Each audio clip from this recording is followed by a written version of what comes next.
जय हिंद मेरे प्यारे साथियों, कैसे हो आप सभी। आशा करता हूँ सब अच्छे होंगे और अपनी पढ़ाई बहुत अच्छे से कर रहे होंगे। तो आज बात करने वाले हैं यूपी पुलिस कांस्टेबल को एग्ज़ाम को लेके।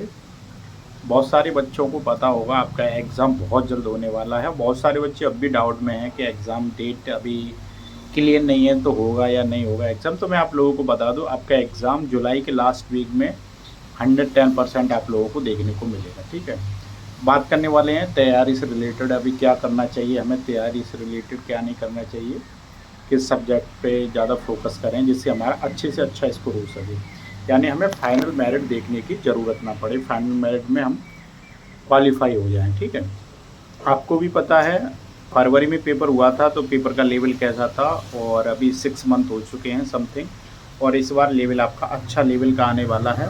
और तैयारी भी बहुत सारे बच्चों ने बहुत अच्छे तरीके से की है इस बार। तो मेन चीज़ ये है हमें इस टाइम पे 1 से 1.5 महीने में क्या करना है क्या नहीं करना है। तो अगर मैं बात करूं आपको जीएस से लेके मैथ और प्रैक्टिस सेट के बारे में, सब के बारे में धीरे धीरे बात करेंगे। अगर मैं बात करूं रीजनिंग की या फिर जी मैथ उसकी हिंदी की, तो उसके बारे में भी बात करेंगे।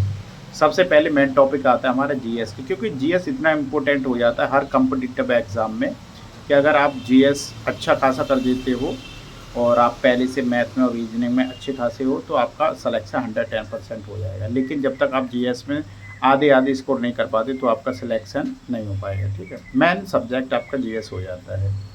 तो जैसे जीएस कितना भी पढ़ लो, आपको भी पता है कम ही लगता है, और हमें भी पता है क्योंकि हमारे टाइम पे भी ऐसा होता था, ऐसी बात तो है नहीं है। लेकिन पिछली बार जो पेपर देखा था हमने फरवरी में, वो पेपर आप लोगों ने भी देखा होगा। पेपर इस तरह का था, ना तो इजी बोल सकते हैं ना हार्ड बोल सकते हैं, ठीक ठाक था पेपर उस हिसाब से। लेकिन अगर मैं बात करूं जीएस की, इस बार पेपर कैंसिल होता है तो बिल्कुल पेपर में तो बिल्कुल बदलाव आएगा। हर चीज़ में क्वेश्चंस वगैरह के, हर चीज़ ऐसा नहीं आएगा जैसे पिछली बार पेपर आया था। मेरा कहने का मतलब ये है। तो अगर बात करें क्वेश्चंस, तो वही आने हैं, जीएस भी आएगी, रीजनिंग भी आएगी, मैथ भी आएगा, वो सारी चीज़ें आनी हैं। अगर मैं बात करूँ यहीं पे जीएस की, जीएस में जैसे पिछली बार आप लोगों ने देखा हो यूपीजी के करंट अफेयर बहुत कम देखने को मिला था, बहुत कम। और इस बार मैं आप लोगों को बताने वाला हूँ कि जीएस में आप लोग करंट और यूपीजी के, और जो यूपी से रिलेटेड चीज़ें हैं करंट में, उन्हें आप अच्छे से करके जाना। ठीक है, और जो भी लोकसभा वगैरह के चुनाव वगैरह हुआ है, कहाँ से कौन सी एक आध दो सीट ऐसी होती हैं, वहाँ से आप लोगों को एक दो क्वेश्चन ज़रूर देखने को मिलेगा कि मतलब किसकी ज़्यादा से ज़्यादा वोटों से मतलब जीत हुई है। और एक दो क्वेश्चंस मैंने आपको कल वीडियो डाली थी, उसमें बताया था कि जो अभी अभी आपकी धाराएं लागू होने वाली हैं 1 जुलाई से, उनसे एक दो क्वेश्चन आप लोगों को जरूर देखने मिलेगा। ये नहीं हो सकता हालांकि कि धाराओं से मतलब डायरेक्ट क्वेश्चन आ जाए कि ये धारा किस रिलेटेड है, इतना हो सकता है कि जैसे पिछली बार आपकी पहले कितनी धाराएं थी, अभी कितनी हैं, और कब से लागू हुई हैं धाराएं, और धाराओं के जैसे पहले आईपीसी बोलते थे तो अभी क्या बोलते हैं, तो इन सब के बारे में मैंने कल एक वीडियो भी डाली थी। कोशिश करूँगा आप लोगों के लिए एक अच्छी सी बेहतरीन सी वीडियो देने की। ठीक है, तो ये। और अगर बात करें मॉडर्न हिस्ट्री से आप लोगों को कम से कम मैं बता रहा हूँ 2 से 3 क्वेश्चन सिंधु घाटी सभ्यता से, प्राचीन से, और हिस्ट्री से, और क्या बोलते हैं मिडिवल वगैरह से एक दो क्वेश्चन। तो इस प्रकार के क्वेश्चंस देखने को मिलेंगे। और ज्योग्राफी आप जरूर देख लेना एक बार, बहुत अच्छे से ज्योग्राफी देख लेना। ज्योग्राफी से आप लोगों को क्वेश्चंस जरूर देखने को मिलेंगे, नदियाँ वगैरह हो गई, इन सारों से आप लोगों को क्वेश्चंस देखने को मिलेंगे। तो इतना आप ऊपर ऊपर से, और जैसे पिछली बार आप लोगों ने देखा हो मुद्रा वगैरह हो गई और कैपिटल्स वगैरह हो गई अदर कंट्री की, तो उनसे भी क्वेश्चंस आप लोगों ने देखे होंगे। तो अगर ऐसा आप ओवर जो जितना मैंने बताया है इसको बहुत अच्छे से डीप पढ़ लेते हो, 1 से 1.5 महीना रिवीजन कर लेते हो, तो मेरे हिसाब से आपका, वैसे तो आप लोग पढ़ रहे होंगे, बहुत सारे टाइम से पढ़ रहे होंगे, मैं ये नहीं कह रहा कि इससे ही सिलेक्शन हो जाएगा। मैं मेन बता रहा हूँ आप लोगों को। जैसे गांधी जी वाला टॉपिक हो गया, कांग्रेस वाला, जैसे कांग्रेस के अधिवेशन हो गए, ये ऐसे टॉपिक होते हैं जिनसे हर एग्जाम में एक दो क्वेश्चन देखने को मिलते हैं। जैसे सिंधु घाटी सभ्यता से एक दो क्वेश्चन, गांधी वाले टॉपिक से, और ऐसे टॉपिक होते हैं इनसे एक दो क्वेश्चन। जैसे राष्ट्रीय उद्यान वगैरह होता है कौन सा कहाँ पर है, ये ऐसे टॉपिक हैं, इनसे क्वेश्चंस एक दो क्वेश्चन हर एग्जाम में आप लोगों को देखने को मिलते हैं। तो ये तैयार करने हैं आपको। ठीक है, और अगर वहीं पे बात करें मैथ की, तो मैथ में आप लोगों को केवल और केवल प्रैक्टिस करने की ज़रूरत है। आप लोगों ने पिछली बार भी देखा होगा किस तरह का मैथ आया था, और इस बार भी आप लोग देखोगे। ठीक है, मैथ कोई अटपटा नहीं आने वाला, मैथ जैसा है वैसा ही आएगा, ठीक है। केवल आप लोगों को, अगर आप लोगों को पिछली बार बहुत अच्छा मैथ हुआ था तो मैं यही बोलूँगा आप लोगों से, और बेटर से बेटर करने की कोशिश करो, ज़्यादा से ज़्यादा प्रैक्टिस करो।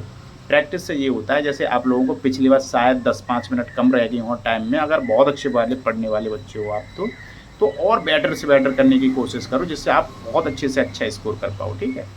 अगर मैं बात करूँ वहीं पे हिंदी की, तो हिंदी में इस बार थोड़ा साहित्य वगैरह को देख लेना, पिछली बार भी आया था ऐसी बात नहीं है, लेकिन और अच्छे से अपना को साहित्य हो गया, कृतियाँ हो गई, मुहावरे मुहावरे तो बहुत सारे बच्चे बना ही लेते हैं सेंस से, विलोम हो गए, पर्यायवाची हो गए, इन्हें कवर करने की कोशिश करना बहुत अच्छी थी, ठीक है। अगर मैं बात करूँ वहीं पे आपकी हिंदी में, तो देख लेना इस हिसाब से। अगर रीजनिंग की बात करें तो रीजनिंग में जैसे पहले आपने देखा होगा बहुत लंबे लंबे क्वेश्चन आए थे, तो एक चीज़ मैं आप लोगों को बताऊंगा, जैसे बहुत सारे बच्चे वहाँ पे उलझे थे, अगर इस बार ऐसा होता है, वैसे तो मेरे हिसाब से इस बार पेपर चेंज आएगा, बिल्कुल चेंज आएगा। अगर इस बार भी ऐसे क्वेश्चंस आते हैं लंबे वाले, तो 7 से 8 क्वेश्चंस थे, तो उन्हें बाद में बनाने की कोशिश करना, अपना टाइम वेस्ट मत करना। उनके चक्कर में आप लोग टाइम वेस्ट कर दोगे तो वो क्वेश्चन जो आप पे आते हैं इजी क्वेश्चन वाले भी आपसे रह जाते हैं। मैं ये नहीं कह रहा उन्हें छोड़ दो, 8 से 10 क्वेश्चन जितने भी आते हैं बनाना, लेकिन प्रैक्टिस बहुत करने की ज़रूरत होती है। मेरे हिसाब से इस बार नहीं आएंगे वो क्वेश्चन, क्योंकि एग्ज़ाम का पैटर्न चेंज होगा, ज़रूर होगा, ठीक है।